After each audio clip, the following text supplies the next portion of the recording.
Reactive dogs is not a new concept, although I have noticed that on social media especially, the topic of reactive dogs has kind of come to the forefront. There's more people talking about reactive dogs. They're here, this is how to help them, so on and so forth. However, I have found that a lot of people don't really know what a reactive dog is. They don't know if their dog is truly reactive. Maybe they're confused if it's actually aggressive. So I kind of wanted to make this video as an intro video for reactive dogs, everything about it. Is your dog reactive? Helping the situation, training them to get better, and just a general overview, high level intro to reactive dogs.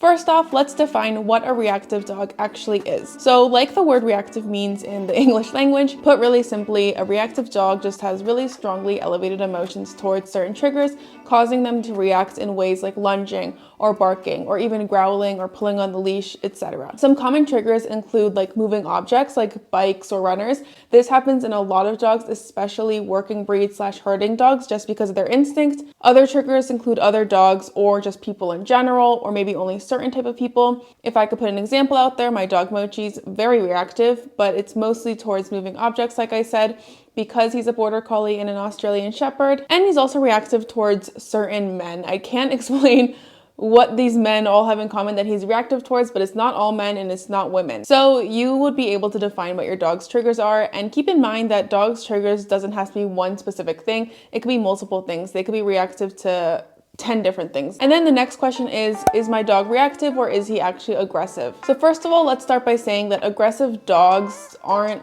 like born to be malicious and try to do certain things. Aggressive dogs are dogs that aim to hurt something, or someone out of usually fear, but it could also be out of trauma or genetics. And it could be situational. Dogs can get aggressive in certain situations if they feel like it's necessary in their eyes. And also, let's be clear that reactive and aggressive are not mutually exclusive terms. Unfortunately, it's kind of hard to say your dog is definitely not aggressive, he's just reactive, until it's a little bit too late, because an aggressive dog might look like just a reactive dog until they get too close and then they get a bite or something. But usually the difference is a reactive dog, if they had the chance to actually get to that trigger, they wouldn't actually aim to kill them or anything. But again, I don't really like to use the word aggressive. It's not like aggressive dogs are bad dogs, okay? It's like they have these certain actions, these certain aggressive outbursts because of an underlying emotional reason. So let's not label dogs that are aggressive, quote unquote, as being bad dogs. It's a really complex issue, but we won't get into that today. So back to reactivity. Like I said earlier with aggressive dogs, reactivity also is due to some layers of emotions. One emotion that could cause reactivity is also fear or anxiety. So your dog might be lunging at something because he's unfamiliar with it, or maybe he's scared of it, or he has anxious emotions tied to it. That's one reason.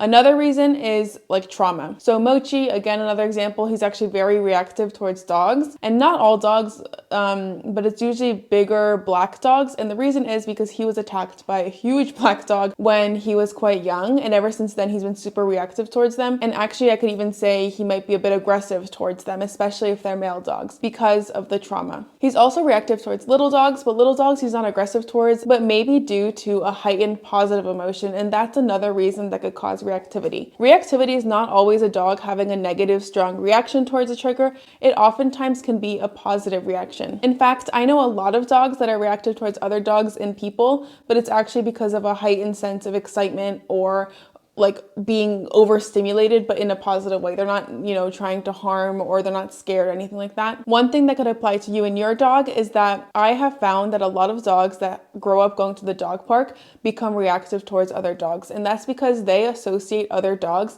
with play, with fun, with chaos, with running, and all that kind of elevated stuff. And also the dog park has so many different dogs that it's really overstimulating. It's a bit different than scheduling a one-on-one play date with your friend's dog. So I have found that dogs that grow up going to the dog park become reactive during their teenage and adult years of life because they have an elevated reaction towards other dogs, leading to reactivity. Another reason a dog can become reactive is because of under socialization and also genetics. So on the socialization part, a lot of dogs that are not socialized when they're younger, in their, socialization window period especially, they can become reactive, but this is again due to stuff like fear and not being familiar. Now, socialization does not mean play dates with other puppies and stuff like that, although that is included. But socialization more means exposure to everything in their environment to create a neutral response to their environment and the triggers that may present themselves. And when a puppy is not socialized, intensively enough to every kind of trigger, when they enter their teenage period, which is also known as their fear period,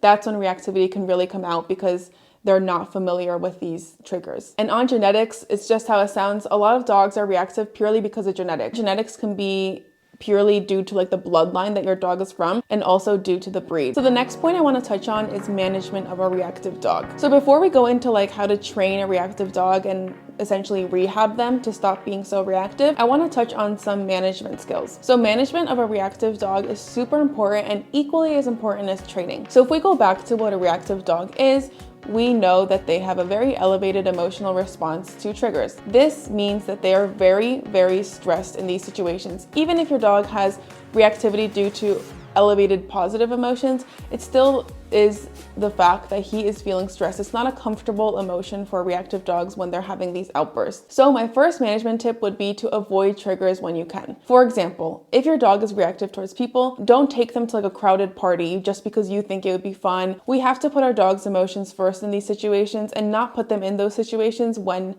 possible. So once your dog is in the process of getting rehabilitated and their reactivity gets way better, probably in the future he will be able to go, to a crowded place and feel totally fine, stress-free. But that is likely months or more likely years in advance when you start rehabbing them. So towards the beginning, when your dog still is reactive, don't put them in situations where they're going to be exposed and overstimulated. And going off that point, if you do take a reactive dog into a situation where there's a lot of triggers and they're feeling very overstimulated and your dog actually doesn't have any reactions and is just kind of sitting there or laying there, make sure not to confuse that with them being, a good boy or girl. They're actually shut down. A shut down dog will look super, hopeless.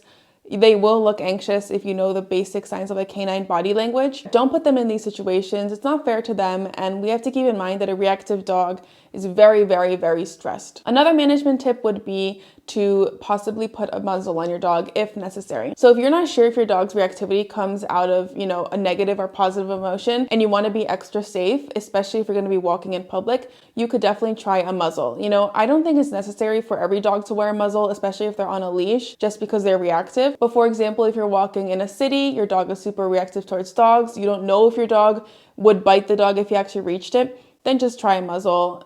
Train your dog to enjoy the muzzle so they're not like turned or they're not uncomfortable with it, and that is a management style for sure. Another management tip I like to use is to use a harness on my dog because reactive dogs tend to pull a lot on the leash when they see a trigger. In my opinion, a harness is a lot better for your dog's body, especially their neck area, which is super sensitive, but especially if your dog is small, I really, really, really strongly recommend a harness. There's no point using a collar on a small dog. It's not like it's hard to hold them back. So when you can, just use a harness, especially on a reactive dog that might get hurt during one of their outbursts. So the first training tip to helping/rehabbing a reactive dog, by the way, I say rehabbing because this is not really like a behavior to train. It's that you have to literally rehabilitate the way they feel towards triggers. But my first tip for this rehabbing would be counter-conditioning and desensitization. So these two methods are basically used in all of my behavior modification training videos here on YouTube and also just in dog training in general if you go to a minimally aversive, least intrusive dog trainer. And so what desensitization is exactly how the word sounds, is that you want to desensitize your dog to certain triggers. So in a reactive dog, you want to desensitize them to their triggers, whether it be cars, bikes, dogs, whatever. And counter-conditioning is the act of kind of rewiring your dog's brain to change their emotional response. So why I say these two together in the same point is that they're usually and oftentimes used together to help a reactive dog. So how does it look using desensitization and counter-conditioning for a reactive dog? So we're going to use desensitization first by making sure that when you're doing your training/rehabbing that you keep the trigger very, very far in the dog's eye line. So why we do this is because we want to start at a very, very low intensity. So say your dog's trigger is other dogs, you might want to go outside of a dog park where your dog can see the other dogs, but keep maximum distance where your dog can still see them, but you're still as far away as possible. This is the first step and first component of desensitization. As you get better, you'll move closer and closer, and in these steps, you're desensitizing your dog to these triggers. Now, desensitization is not enough alone to rehab a reactive dog, and that's where counter conditioning comes in, where we're going to change their response. We're going to counter condition their response, especially emotionally. So how we do this would be, again, to find a spot far from your trigger. Let's take the dog park example again, but of course this applies to all triggers. Let your dog look at the trigger, and every time he looks calmly at the trigger, give him a treat, especially a high value treat. You want a treat that your dog is willing to work for, especially during this time when it's not so easy to act calm. You want to keep repeating this, where you keep rewarding your dog every time he looks calmly at his trigger, and then you're going to go closer and closer over a long duration of time so that you're really, really going slow and steady. I have a video specifically on desensitization and counter conditioning already, which goes deeper into like how it works and how to use it. So I'll leave the link to that video in the description. You can even also, when you're doing this, as you go closer and closer, raise the standards of when your dog gets a reward so that you only give your dog a reward when they look at you after looking at the trigger. And that's where my other tip comes in, which is a replacement behavior for reactive dogs. A replacement behavior helps your dog direct all that energy and emotion into another action so that when they see their trigger, they can do something else other than react. One of these replacement behaviors could be to look at you, for example, and that's what I was just trying to say. So for example, when your dog looks at their trigger and when they look back at you, then you can mark and reward. Another example of a replacement behavior could be that every time there's a trigger, you scatter some treats on the ground and your dog sniffs them out and eats them. I would recommend doing the replacement behavior, if at all, way after your counter conditioning and desensitization is already working, because that's really the core of how to help a reactive dog. Now, finally, I want to go over 3 mistakes that some dog owners make with reactive dogs and how to avoid that. The first mistake some dog owners make is punishing their dog for a reactive outburst. I don't really need to go too far into this because I already explained the reasons behind a reactive dog in the beginning of the video. But to reiterate, a reactive dog is reacting usually out of extreme emotional response. So the same way you wouldn't punish a baby for crying because it's hungry or something,